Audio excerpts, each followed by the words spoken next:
Olá, queridos alunos! E agora vamos conversar sobre processos legislativos ordinários. Novamente, recebo aqui o doutor, mestre e especialista em Direito Tributário, Marcílio Ferreira.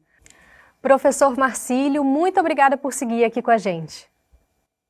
Eu que agradeço, espero poder continuar compartilhando conhecimento e auxiliando nossos alunos. Bom, professor, para a gente iniciar, a que se refere o processo legislativo ordinário? Bem, a nossa Constituição prevê lá no artigo 59 hipóteses em que o Poder Legislativo pode editar atos normativos primários. São basicamente normas que criam direitos e obrigações para a nossa população. Mas é claro que a produção dessas normas não pode acontecer de qualquer maneira. Há necessidade de um debate e, por isso mesmo, um processo a ser observado. A nossa Constituição, no artigo 5º, prevê, inclusive, um princípio muito relevante, que é o princípio do devido processo legal. Nós temos o devido processo legal atinente ao processo judicial, atinente ao processo administrativo e atinente também ao processo legislativo. São, basicamente, algumas formalidades que devem ser observadas para a produção desses atos normativos. Então, existe, por exemplo, regras sobre quem deve apresentar o projeto de lei, regras sobre como deve ser feito o debate, regras sobre a sanção do projeto de lei, entre outros aspectos. A nossa Constituição, então, estabelece qual é o rito e quais são as formalidades para que uma norma jurídica seja aprovada e, evidentemente, venha a criar um direito ou uma obrigação. E, evidentemente, quando a gente fala sobre processo legislativo, nós estamos falando aqui sobre o estudo desse rito e dessas formalidades que possuem fases definidas na nossa Constituição, além de algumas espécies. As espécies estão disciplinadas lá no artigo 59, a partir do qual começa ali o tratamento do processo legislativo. E que fases são essas, professor? Bem, o processo legislativo é estudado por vários autores. E nós encontramos autores que falam em 3 fases do processo legislativo, enquanto que outros autores falam em 6 fases. Basicamente, alguns autores destrincham mais as fases. A parte da doutrina que fala em 3 fases menciona a fase introdutória, a fase constitutiva e a fase complementar. Enquanto que a doutrina que detalha um pouco mais fala na fase de iniciativa, de discussão, de deliberação, de sanção ou veto, de promulgação e de publicação. Vou explicar aqui para que o aluno possa entender. De início, o processo legislativo ele se instaura a partir da apresentação do projeto de lei, que é feito por uma das pessoas legitimadas lá do artigo 61 da nossa Constituição. Então, alguém apresenta esse projeto de lei, valendo destacar que alguns assuntos são de competência privativa de certas autoridades, como é o caso do parágrafo 1º do artigo 61. Matérias que o presidente da República, só ele pode apresentar, é um exemplo. Mas a regra é que temos lá as autoridades que podem apresentar esse projeto de lei, dando início, por isso fase de iniciativa. Logo depois, parte-se para a fase de discussão, em que esse projeto vai ser debatido. Vale destacar que nessa fase de discussão, como regra, o projeto de lei começa na Câmara dos Deputados para só depois ir para o Senado como casa revisora. Este projeto passa inicialmente por uma comissão de Constituição e Justiça que vai analisar a sua constitucionalidade.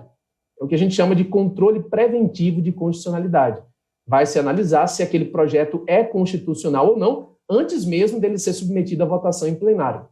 Depois da passagem na Comissão de Constituição e Justiça, o projeto é encaminhado para alguma comissão temática, também é possível, a depender do tema, objeto do projeto, e logo em seguida ele vai para discussão em plenário e votação. O projeto de lei, ele então segue para aquilo que a gente chama de deliberação ou votação, que é o momento em que se vai definir se ele vai ser aprovado ou não. A regra é que no caso de lei ordinária, o quórum é de maioria simples, maioria dos presentes, mas é possível um quórum qualificado a depender do ato normativo que se está votando, como, por exemplo, se for a hipótese de uma emenda constitucional, que é 3/5, ou lei complementar, que é a maioria absoluta. Então, tem ali a deliberação e o quórum tem que ser atingido a depender do ato normativo.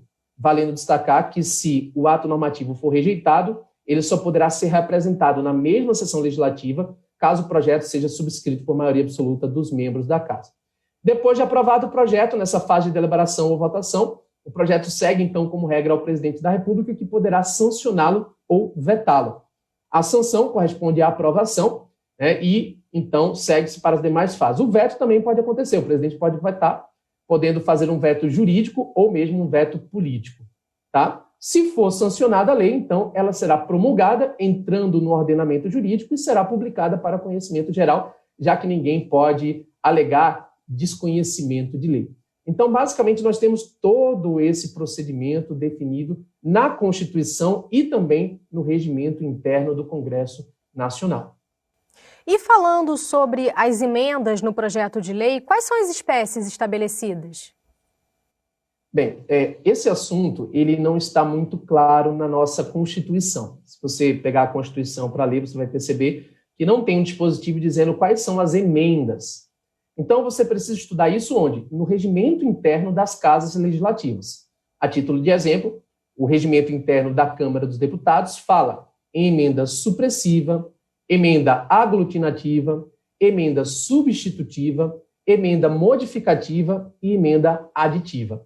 Vai depender do objetivo da emenda. Então, por exemplo, uma emenda supressiva visa retirar alguma coisa. A emenda aglutinativa, por exemplo, visa unir, aglutinar 2 projetos de lei que tratem sobre a mesma coisa, 3 projetos de lei que estejam abordando a mesma coisa. A emenda substitutiva tem por finalidade substituir algo que consta do projeto, tem um dispositivo e o que se quer é retirar aquele dispositivo e colocar outro no lugar, substituir. É uma emenda substitutiva. A emenda modificativa, ela tem o intuito de modificar alguma coisa que não seja tão substancial. E, por fim, a emenda aditiva tem por finalidade acrescer algo. Então, são alguns tipos de emendas aqui que estão previstos no regimento interno da Câmara dos Deputados. O regimento ainda fala também em subemenda, que é uma emenda a uma emenda, isso pode acontecer, e fala em emenda de redação, a possibilidade de alterar alguma coisa relacionada à redação para corrigir alguma questão gramatical, por exemplo. Então, essas são as emendas que podem ser apresentadas a um projeto de lei em curso no Congresso Nacional. E por fim, professor, você teria algum exemplo na história recente de edição de lei que tenha ficado mais em evidência na vida dos brasileiros, para a gente poder visualizar isso? Sim, na verdade, durante a pandemia do Covid, nós temos inúmeros exemplos para mencionar aqui.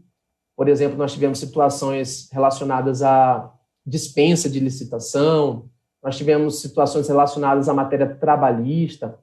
Mas um exemplo que vale aqui trazer foi a Lei 14.181, que alterou o Código de Defesa do Consumidor e também o Estatuto do Idoso para tratar de crédito ao consumidor e de prevenção e tratamento ao superendividamento, algo que nós vimos aí acontecer em virtude da pandemia, muitas pessoas passaram por crise, e para evitar o superendividamento e para permitir também crédito ao consumidor, houve a aprovação dessa lei que foi objeto, então, de debate na Câmara dos Deputados e depois no Senado. Então, nós temos aí um exemplo bem claro que afeta diretamente a vida de todo mundo no Brasil. Sem dúvidas, professor. Muito bom poder contar com o seu conhecimento para a gente poder entender melhor todos esses processos legislativos. Muito obrigada. Eu que agradeço, espero contribuir aí sempre. Calma que tem mais. Eu e o professor Marcílio Ferreira te aguardamos no próximo vídeo. Até lá!